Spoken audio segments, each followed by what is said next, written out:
Okay, Tom Stewart here. I'm with Liz Trotter. Our guest today is Don Phin, and this is Smart Business Moves. Woohoo! Yay, we have Don on again. Don, it's been a while since you were here. Not all So that long ago. Come on, come on. I think But I so. was talking to somebody about going to the next convention. We'll see. Ooh, awesome. Oh, okay. Yeah. In November? The ISSA shows in Vegas this year in November. I told them I'm close enough, so if you want me to yap there, let me know. Okay. Yeah, that's awesome. Where are you, Don? San Diego, actually in Coronado, which is over the bridge. Okay. Yeah.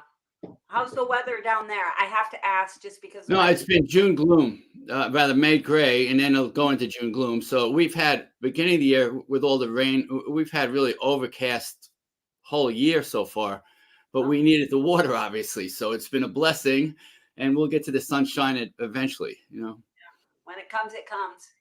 Yeah. Oh. And then it just stays that way until November. So, we'll take the rain while we can get it. Hey, Alexander. Nice to meet you, see you. What are we talking about today? Don, you always have a lot to teach us and share Well, with us. I think the topic was the employee engagement, the employee experience, something about getting employees riled up and excited to work. Yeah, the whole concept of the whole employee experience, right? All the different things. So and that's an important thing to languaging means a lot, right? And the languaging of experience, we've talked about customer experience, client experience, CE, as the languaging goes forever, okay? And you can almost take any book on that, cross out the word customer, client, or prospect, and put in the word applicant or employee. There's so many of the same principles. In fact, much of my what I'll consider creative stuff around personnel management has come from my study of sales and marketing. Okay. The branding on the outside, the same principles apply to the branding on the inside. But it took us like 15 years to figure that out. I started talking about it more than 20 years ago. So I remember bringing on a marketing expert in branding, and we just dialogued about how all those principles would apply internally. That was 20 years ago. And I think people are just really getting on board with this whole idea now because they don't have an option. They don't have a choice. Well, the worm has turned, as they say, and look, I just finished doing a whole bunch of CEO workshops all around the country on the one thing I do about the emotional intelligence, but the other one's on hiring and retention, because that still remains an issue. The demographics are going to keep us in a stress mode for a very long time. We've lost close to 8 million people out of the workforce between COVID deaths and lack of immigrants and women leaving the workforce and all these people early retiring. So there's a big number of people just got moved out of that. And yet you have 10 million job openings right now. Okay, so it remains a big deal. And as soon as we hire somebody, we might hire at 4% and have turnover at 5% and have turnover at 4%. So the margin of progress is very slim in a lot of organizations, And so I think we begin at the very top, because it always begins at the very top with the owners and what they want as a work experience. Some owners are so narrowly focused on, just the bottom line, because that's the survival mode that I'm in. And I this all of this out here is noise to me. This is what I really got to focus on. And that trickles down. Okay. And somebody will just be in that organization, say, okay, then if I can make money right now, like he's making money right now, I'll do it. Otherwise, I'm going to go someplace else. Right. So it's a very narrow window of opportunity in that type of environment. Then you got the opposite end of the spectrum. Somebody who's a people person that's both really good, and sometimes they're too much of a people person. They don't let poor performers go because they have relationships with them. It can get to that extreme, right? Yeah. And so you've got in between there, and we talk a lot about culture. And from an ownership perspective, your culture is what you choose it to be. Simple enough. You're the owner. You choose the culture, okay? It trickles down from you. And I guess half the owners are better at establishing a culture than the other half. Let's leave it at that statistic, right? And so here you are, a worthy employee. You want to get into the business, you know the business, and you get into a place where it's a below average culture. Okay, what's the retention opportunity in that environment? Okay, and I'm always worried about people who are willing to work in poor environments and what that says about them.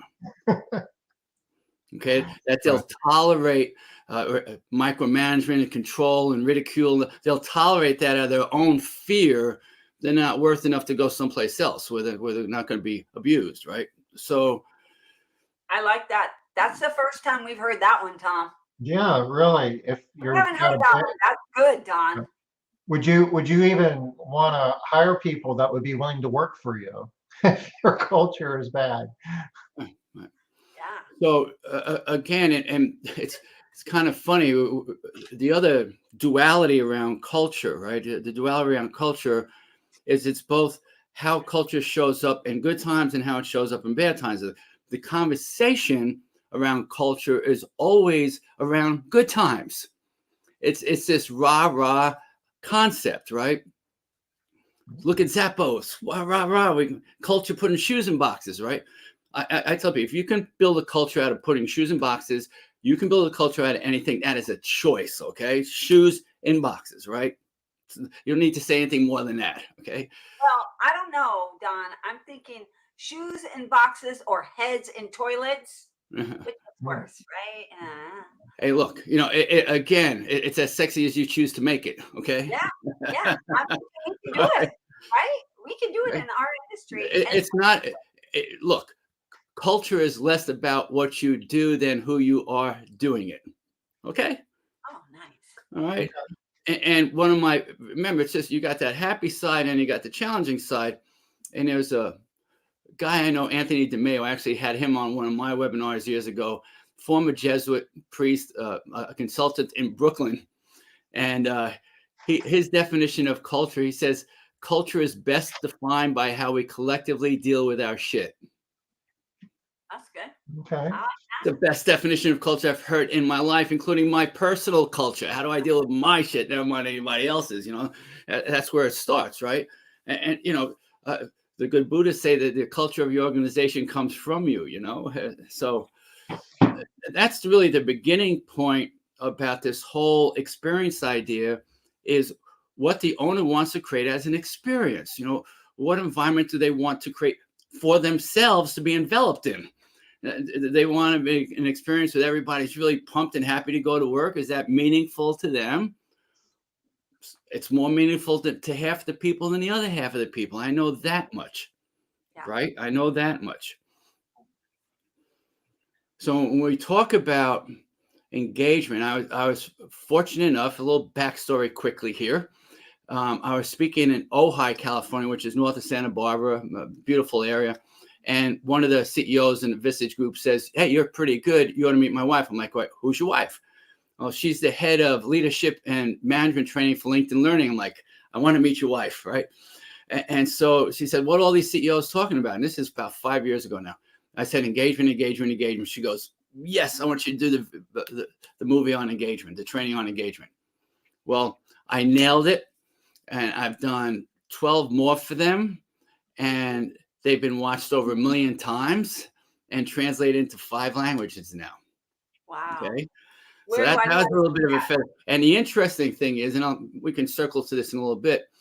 The interesting thing, the one they just had me do, which is a real big feather in my cap, is about building the skills-based organization.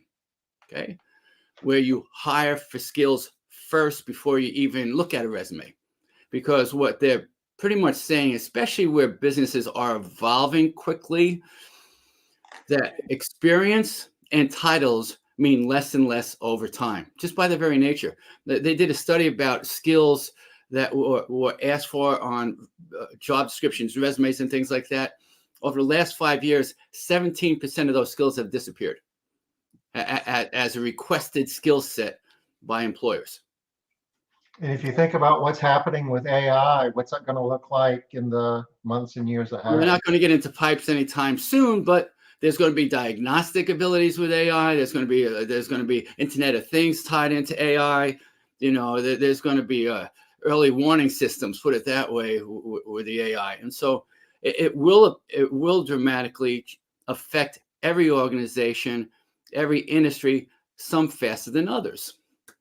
Okay, some faster than others. And the reality is your industry progresses slowly with technology.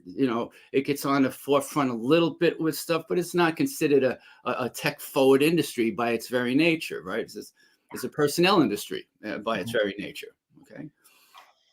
But if you look at the actual mechanics, it's very much a logistics business with scheduling and dispatching, and there's a lot of opportunity for technology to create efficiencies. Absolutely, absolutely. And nowadays, I tell young people that if you become an expert in one fairly used app in any industry, you'll have all the work you want. Because all these applications are used at a 10 to 20% level. People big companies get Workday. It's a beast, and it's used at 10 to 20% level because they don't have anybody trained in using the new technology on board. And now you got to find some kind of consultant and see if they can get certified as a consultant. So if you're a certified consultant in any of these Salesforce, Workday, any of those types of programs, you make $100,000 just to start. Okay. So Tom, I guess that's what we're looking for, right? What's a Made Central certified, right? And so I Yeah, can make we're actually working on some certification programs for the software product that we have. Kind of the same thing. It's kind of complex solution, and there are a lot of people that are using it, but only to some extent. Certainly not. Well, that's why you have certified QuickBooks consultants and Microsoft consultants and all. The only one that doesn't do it is Workday, which is really interesting. You can only be certified if you're using Workday, which is, I don't know why they've done that. I still haven't figured that one out. But okay. So going back to reeling it back in a little bit. You were mentioning this, hey Don, you were mentioning the skills-based organization. I don't want to lose that completely. No, I want to come to it because I think in a timeline. Okay, so we're going to start big picture, and then we'll go through the employee. Swing back to that. Okay. All right, and I'll come back to that. Okay, so big picture. It really comes down to the story of who you are. Culture is us. As a kid, we learned culture for different ways. Like we learned culture of different religions, or culture of different countries, or even cultures of different states, right? How people, art, music, food, all clothing, the different cultures. And it's culture and organization is partially that. It's ritual, it's rules, it's agreements that people have with each other about how to get along. But the other culture that we learned about as kids was the stuff you put in a petri dish and to grow the agar in, right? And culture was a growth medium, which is exactly what a culture is in an organization as well, right? So it's a combination of both ritual and rules and how we've developed as a society or religion or organization. And the same thing is it's a growth mechanism. What are you going to grow in this thing? Okay, that's what culture is as well. Big picture. All right. Now we want to start by attracting engaged people.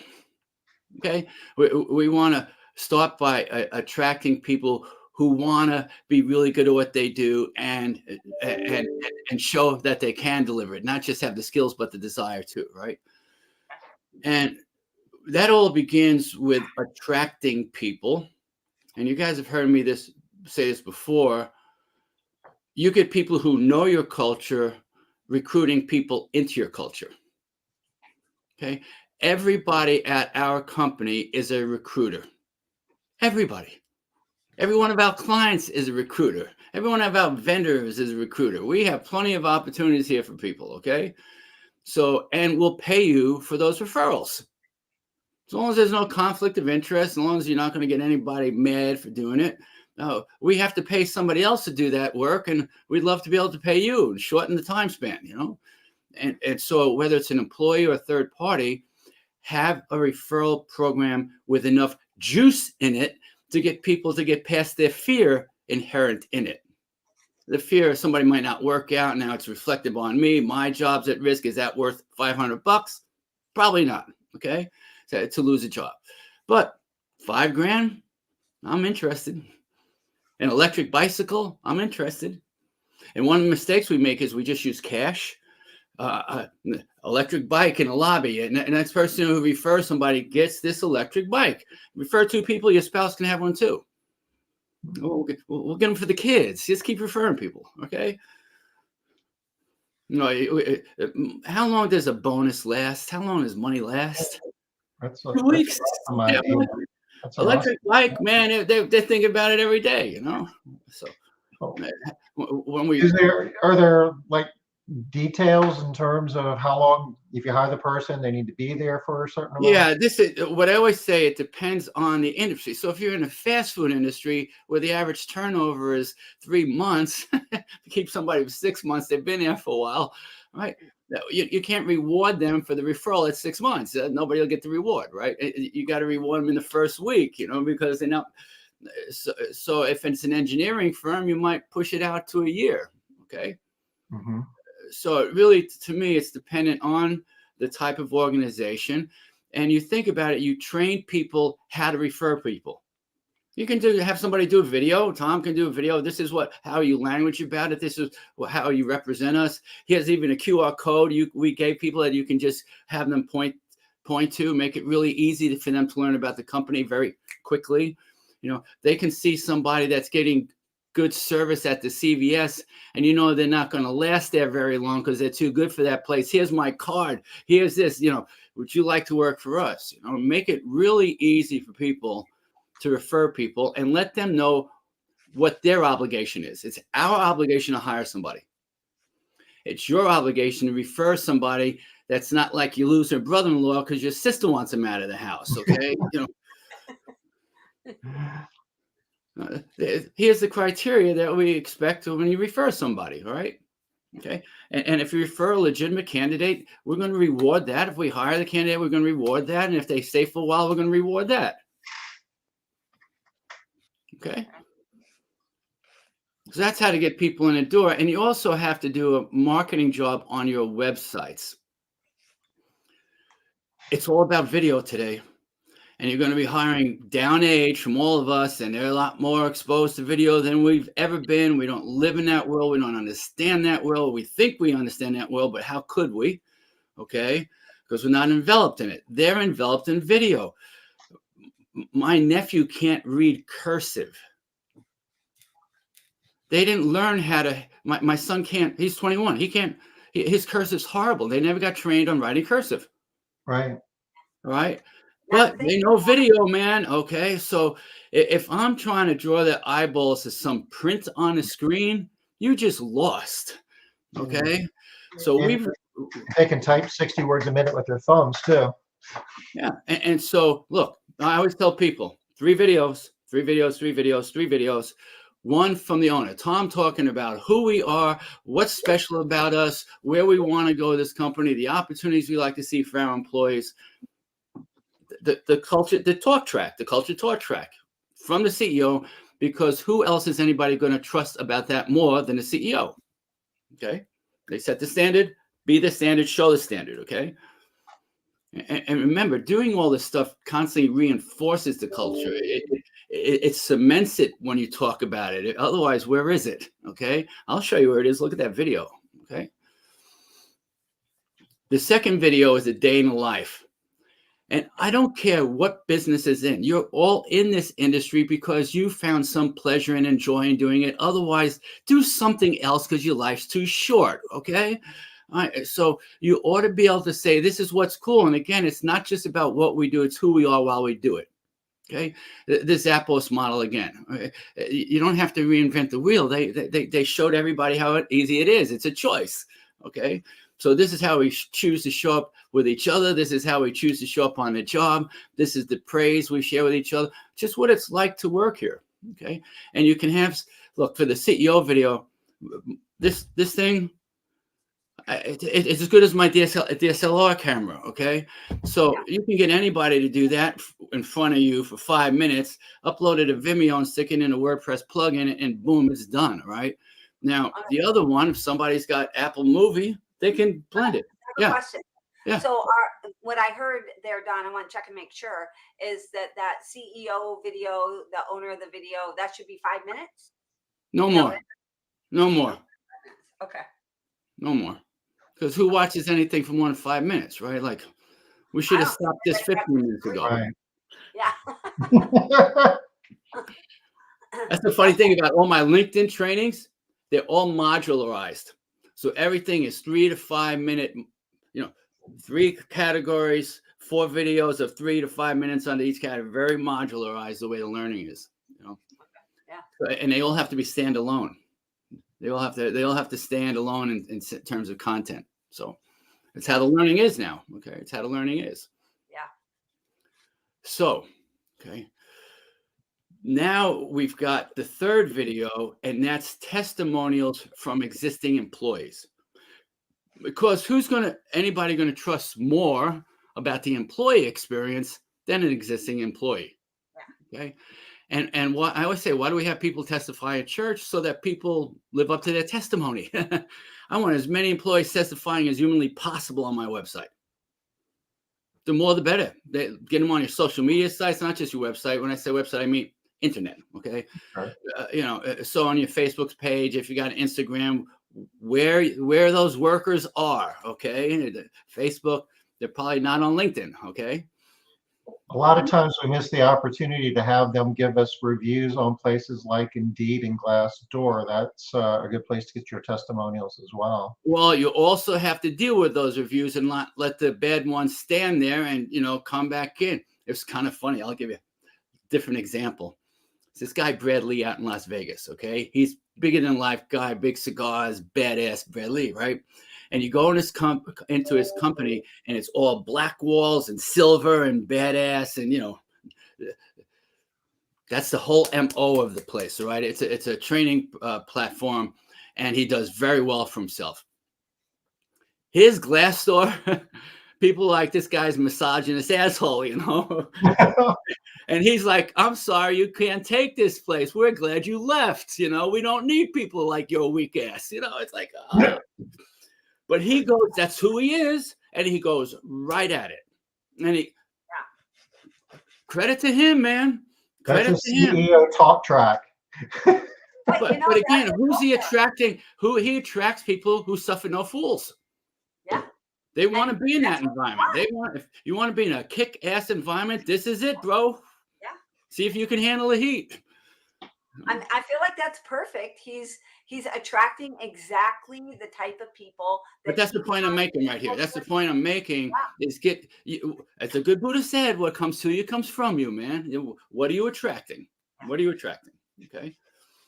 So those are the 3 that we should have on a hiring page. What we should also have is a frequently asked questions document. So people know what your hiring process is. There's so much ghosting and nonsense going on in hiring. These are community members that you're ghosting. This is your community. These people in your community that you're treating like this. Really? I have some of my clients that I coach, career coaching with some of them. These are really high-end people making $200 grand a year in their community, in their industry, and they're getting ghosted. Oh my God. Wow. What an idiot. What an idiot. So let people know what your process is and then live up to your process. Okay. And if you snooze, you lose in hiring right now. Snooze, you lose. I mean, this is instant gratification. A lot of the jobs, different people need a job. They want a job. They live paycheck to paycheck. Many of them, they need it now. If you snooze on a response, you're out. You're out.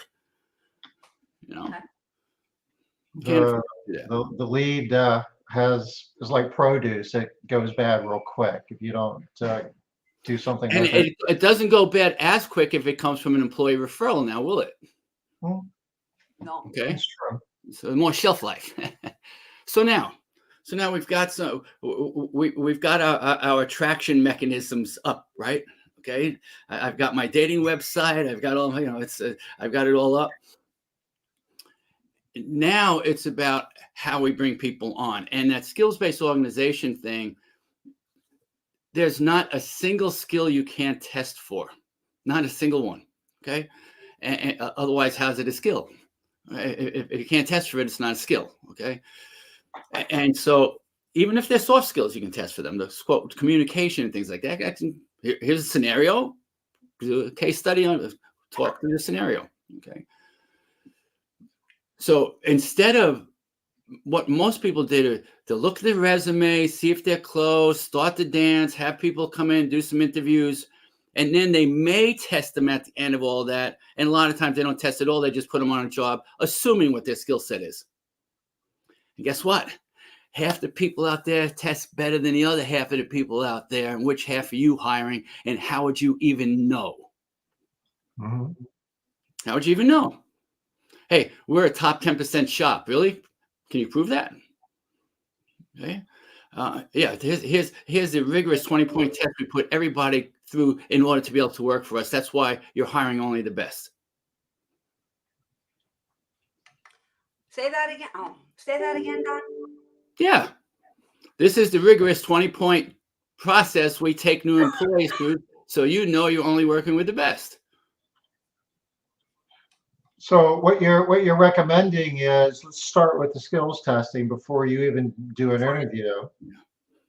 And get very clear up front with somebody. You can even, it takes no time. You can do this for your clients and part of your program.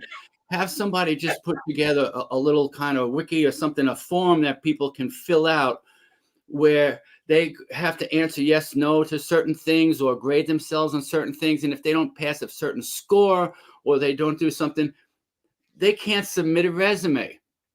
Now, some of these applicant tracking systems will allow you to manipulate them, but not as well as I would like to see that. So you can create something that then allows somebody to pass through to the next step in the hiring process so that you're not wasting your time or their time. And I'll tell you the one experience that really pushed me over the edge about skill testing. It was years ago. And it was when I was living in Palm Beach area and I had a real estate investment firm that I was working with, and they were hiring a CFO. And so they asked me to help. They need to hire a CFO. And I was getting all these resumes, they're willing to pay well. They're good to great fans, awesome company. And I said, I think we ought to test these CFOs on two things. Number one, their substantive knowledge of a CFO is general accounting principles, GAAP, right? I need to know employment law. They need to know GAAP, right? So half of them will test better than the other half. I was blown away by how poorly some of these CFOs with years of experience did on GAAP. Blown away. And yet you looked at that experience, you looked at that job title, and you said, oh, of course they know this. Really? So It was a wake-up call. And the other thing we did, they did their deals on real estate deals on Excel spreadsheets. So then we tested them on their ability to use Excel spreadsheets. And then we had them do a case study. We hired a great CFO. And we hired an account temp CFO until we hired the right CFO. All right. So I have a question for you, Don. Yeah. So there is a new training methodology that's going around. It's called the 3-2-1 training. And in this The training, 3-2-1 training method? yeah, Okay. yeah. And in this training method, you're given a list of all of the different things that there are to clean, right, in a home. And before you ever get hired, before you ever do anything, you have to rate yourself on how well you think you can clean these different things with no training. 3, 2, or 1. 3, you think you're amazing. 1, you think you suck. You're going to need some help. And 2, you might need a little bit of help. And so the idea is they give them this test in advance, and if the level of things that they say they're a 3 on are high enough, they're more, then they bring them on, and then the first thing they do on day 1 before they do any of the orientation or any of that other stuff is they test them on their 3s. on that Very person. good. Great idea. Great idea. All right. It sounds like it fits right in with what you're saying. Great Like, idea. people are having some And here's the thing: if you're testing somebody on the ability to write Java programming, there's a bazillion online tests that you can have people take. So anything around technology is online tests for it right now, right? Every type of program you can use. Then it becomes a little stickier where it's physical work or something that's not there's not a lot of those. So, for example, one of my clients is an insurance brokerage up in Santa Rosa. She built her company based on my recommendations of hiring people with the right attitude and training them and skills and culture, so she didn't hire laterally and have to do with unlearning and all that good stuff. And she was so successful, she got acquired, made a ridiculous amount of money. And now she had to grow even further. So she had to start bringing people in laterally for the first time ever with 3 to 5 years experience. So what we look to a lot of time, we look to have somebody else be the learning curve, right? If we got to put them to work right away. So she said, I couldn't find a test for them. The P&C brokers, work comp, general liability guys and gals. And so she sat down her existing brokers and said, what 10 questions should we ask them to see if they know the business? And then she used those 10 questions and she called me up. She goes, oh my God, I am so glad I did this. She goes, I assumed that these people would know this stuff, and it blew me away how little so many of them knew. And then she goes, and now what I've realized, Don, as you've been saying all along, I'm assuming what my existing employees know. I need to test them too. As we're what do we got here? What's the standard here? What do we got here? So Don, I know you're in a past life you were a plaintiff's attorney. So yes, as we're looking at these assessments, is there anything that we need to be mindful of? There's no hiring lawsuits. The problem with the hiring lawsuit is, hey, if you were such a rocket scientist, how come nobody else has hired you? Yeah. That's the biggest problem. Somebody walks in my office and wants to supervise somebody because they're not hired. If you got some blatant discriminatory thing that somebody said, we're never hiring blank, how you if you've got a reasonable personality, I don't have to hire somebody if I don't like their personality. I don't care if they're green, black, all. If I don't like the personality, I don't have to hire them. So for the hiring process, I can create my own assessment, and I'm probably look. Theoretically, under EEO guidelines, it has to be validated over time. That's if it's a pass-fail. If it's one more input, it doesn't need that level of validation because it can theoretically carve out a group on a disparate basis. Yeah. But if you run it enough times to realize that it's not doing that, then you can generate your own validation about it. And I have not seen a single, I'll call small employer, somebody who's not a public company, get sued by the EEOC on assessment validation ever. And I look at every single case that ever comes out in the United States every week and have for 22 years as the editor of the Risk Management Journal. So if we were Walmart, we would probably need to be a little more careful, but a small Absolutely, because business, they're going to sue you on a class action basis. Okay. There's no leverage on an individual not to hire basis. How long did it take you to finally get another job? 3 months, there's your damages. I mean, I get a third of that. I get a month for all of this. Okay.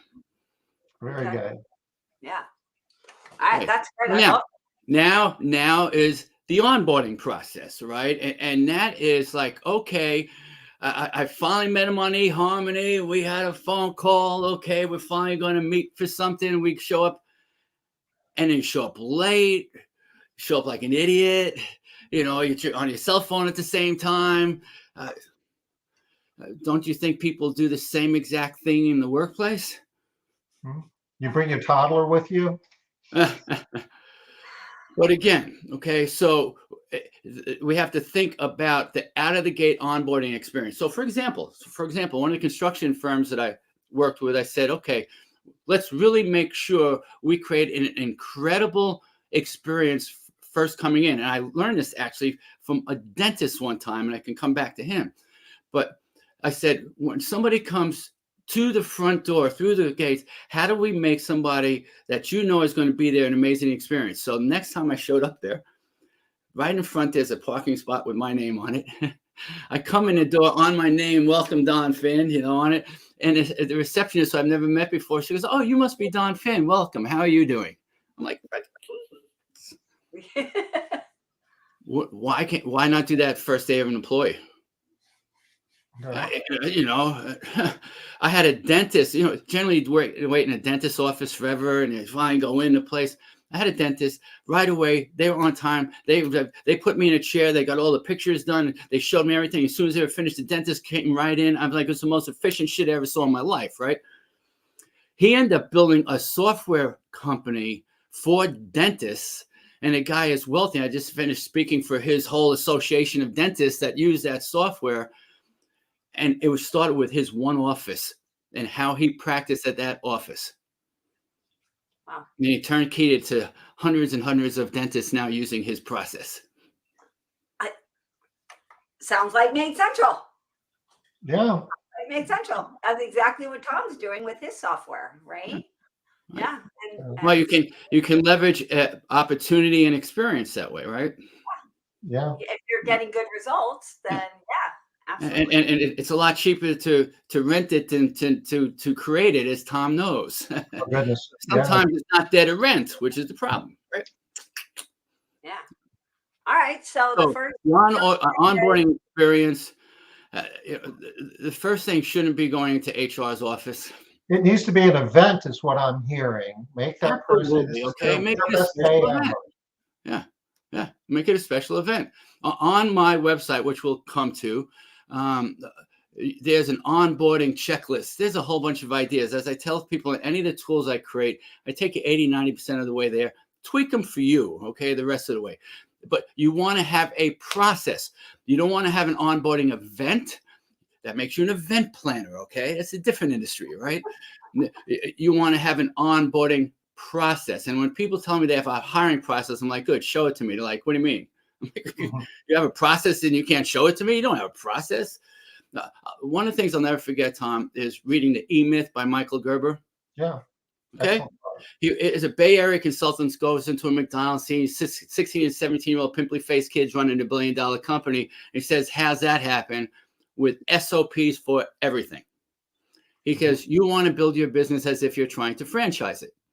Now, some of your members are franchisees, right? They bought into that type of system, all right? But even if you're not, you still want to be able to scale, to be able to duplicate.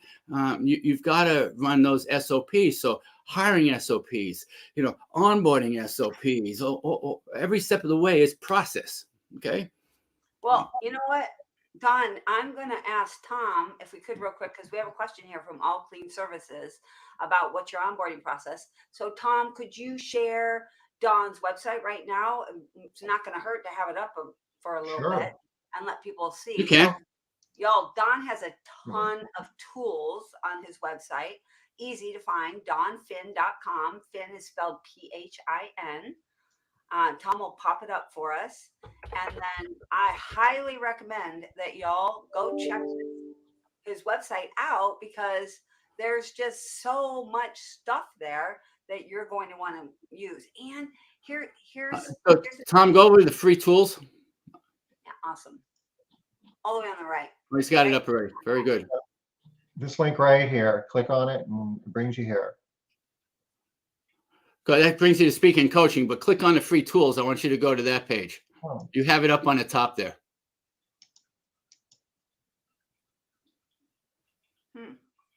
Tom, you already have it up on the top. When you look at the very top there, you'll see free tools. No, but when I click on it, it's not refreshing here. Hold on a second. He's got it. It's because we're in this Zoom or whatever it's called, StreamYard. Can you make me the presenter? There you go. You got it. Okay. So first of all, a lot of what I'm talking about is in that report right there, the hiring and retaining. And that's the workshop that I've been doing all around the country for the CEO groups. And I did, I just finished doing in that, the Mahita convention in Nashville, material handlers convention, gave that presentation. I'm sorry, Don. Let me get this right. This isn't. Let me see. Hold on a second. Here Share you screen. go. Here you go. I got it now. Okay. Where do we go? So scroll on down. Just slowly scroll down. Slowly, slow. Much slower. You got to start. So you start off with there's a bunch of the books that I've written there. Okay. And if you're a smaller company, that chaos to order, the third book down, is really what I learned about building my own self-employed business. Okay.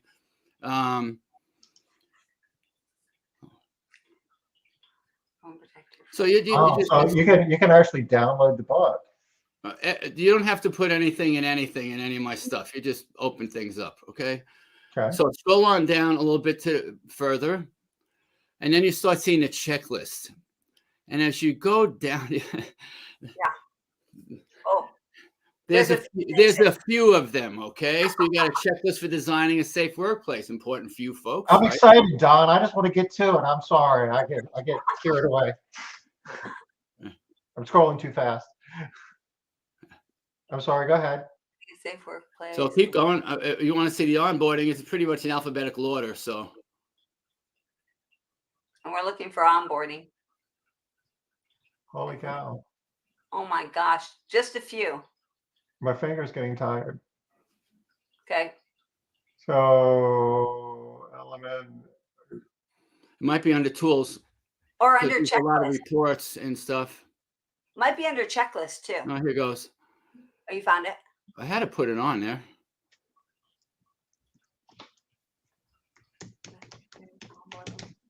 There it goes. No. Okay. I told you, Employee checklist. onboarding. Here we go. I have so many things on here. I don't even know the titles to all of them. See that? How big that is? Okay.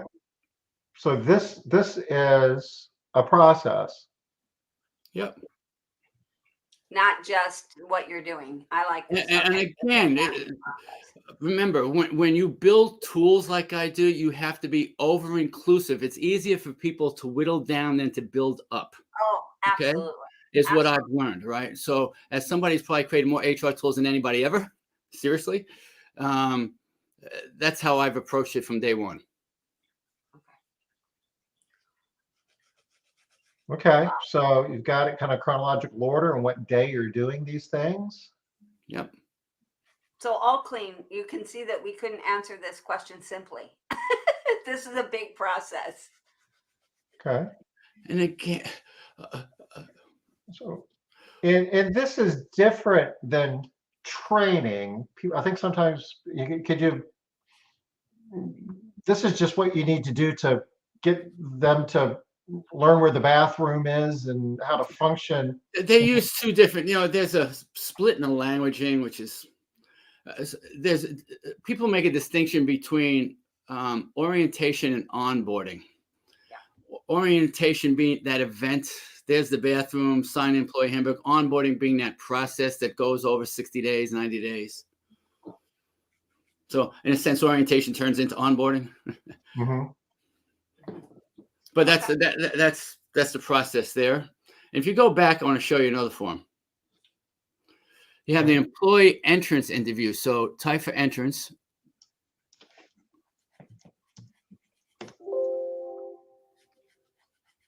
ENTER. TR. ENTR.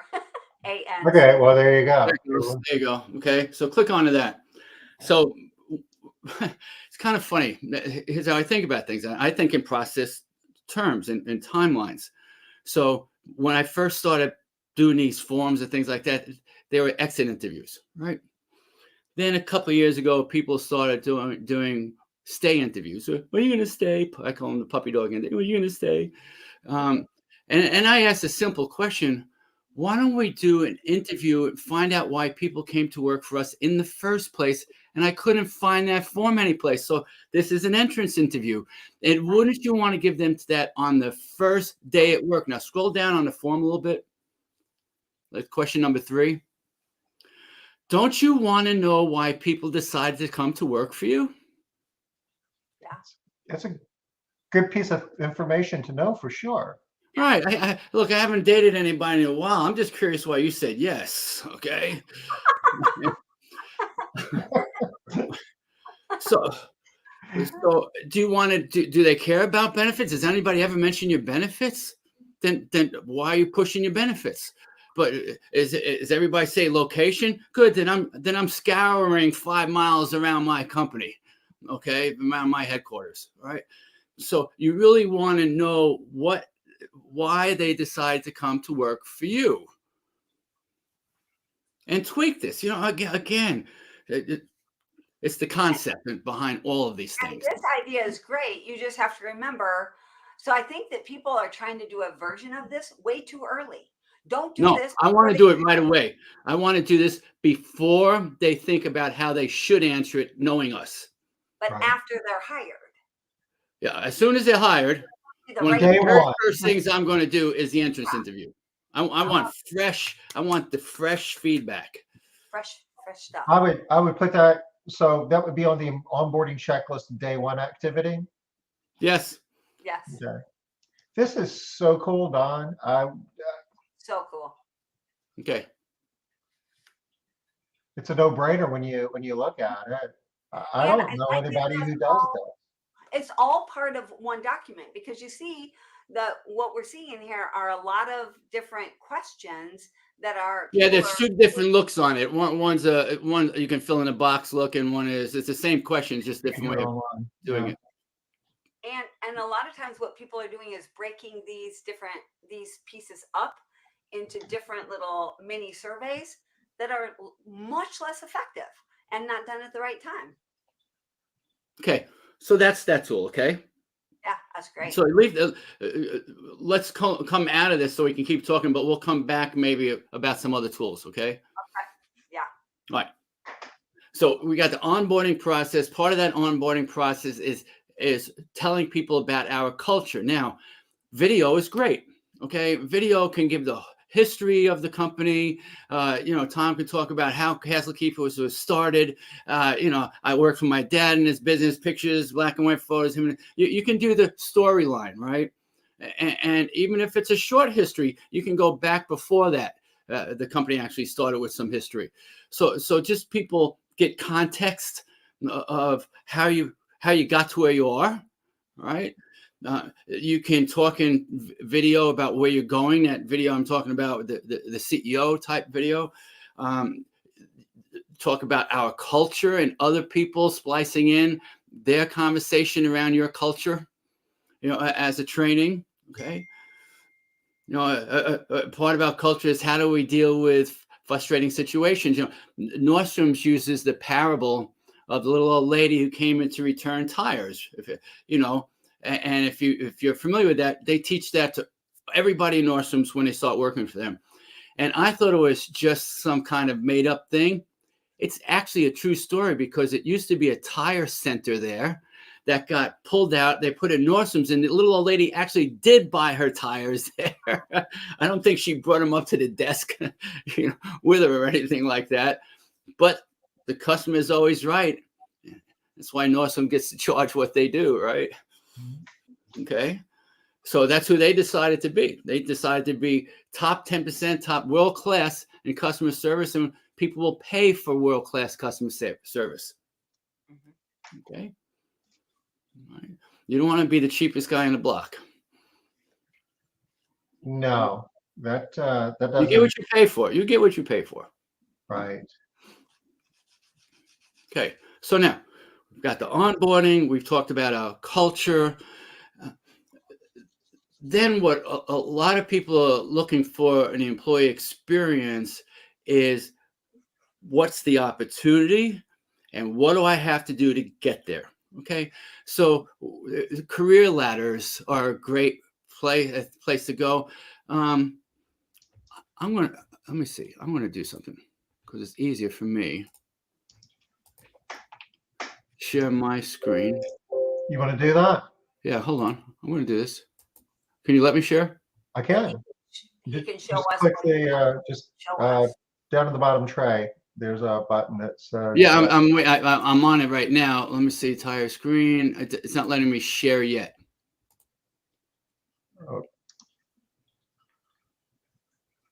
Normally it would pop up here on my tray. And so let me try again. Present.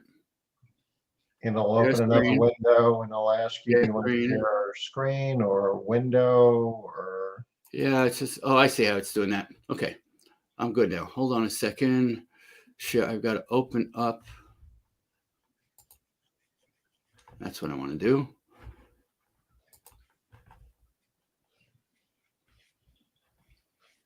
Just open up another page. Okay, so. There we go. So now I should be able to show this. Bear with me. It'll be worth it. It's going to be good. I believe it. I believe it. This is incredible amount of free tools you have here. Right? This goes on forever. Okay. Yep, that's what I'm over here Okay. doing too. So you can see the screen now, ONET. Yes. Yeah. Okay. ONET is a ridiculous wealth of information for employers. It's housed under Department of Labor. It is the largest database of employment information in the world. It's got every job description for every position, hiring statistics, turnover statistics, career ladders that you can build, skill set matrices. So you just type in ONET like I did. ONET is the first thing that pops up. All right. So give me a position, a common position that you folks hire for. House cleaner.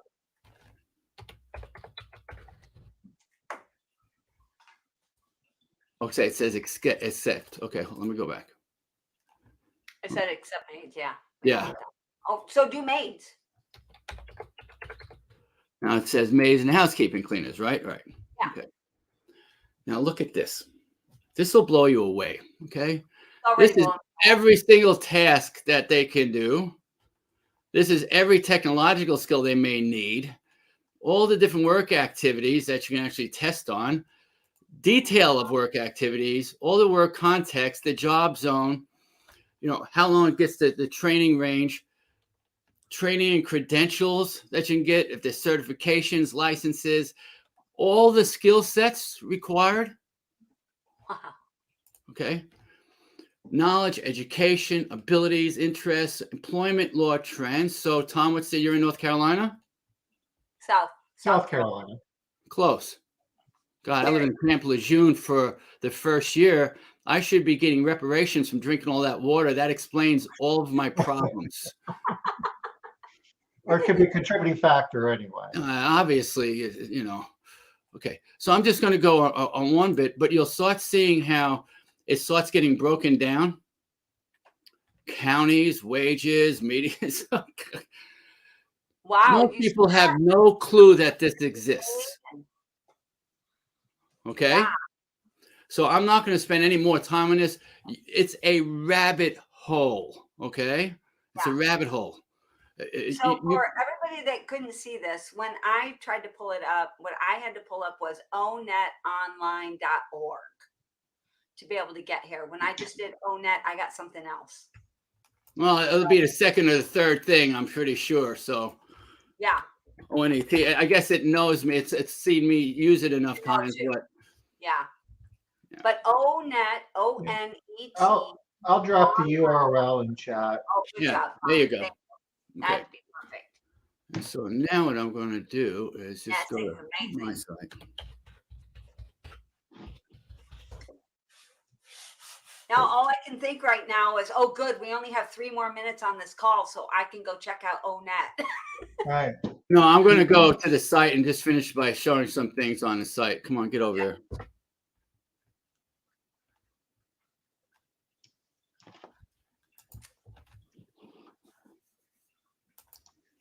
Okay.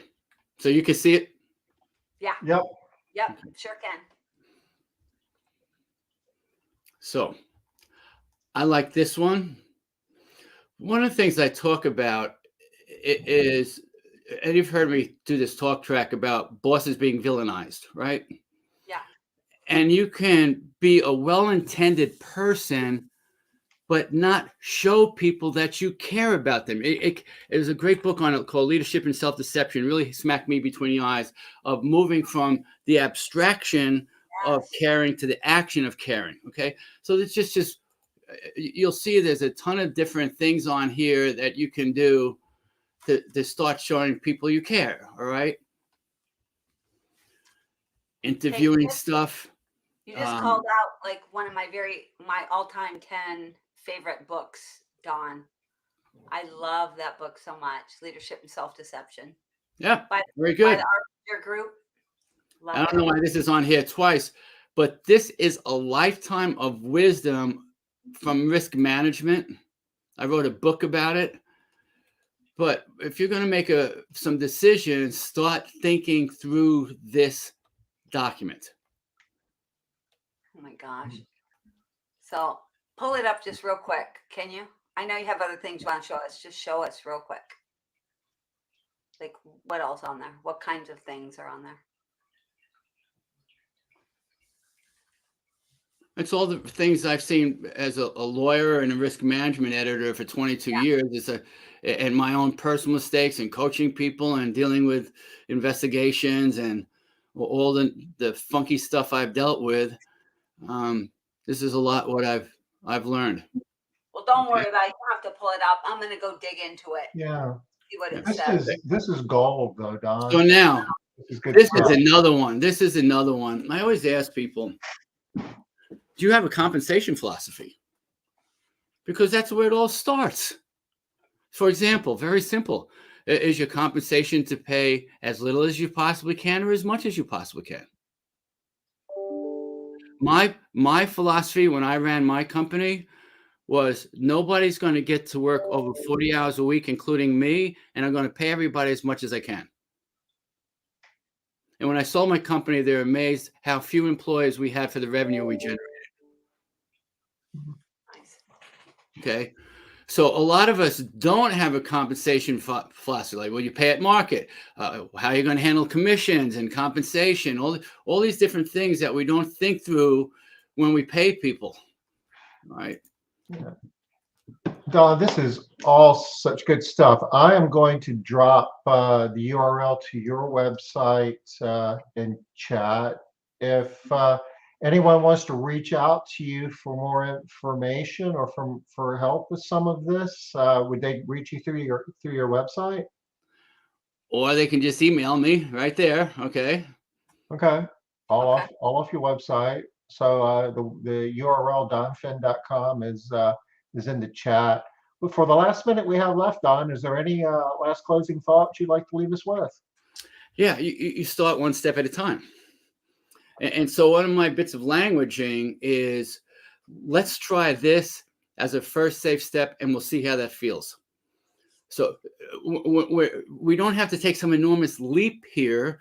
You just start with one safe step. It was kind of funny. I just watched this great thing on Netflix about this guy Stutz.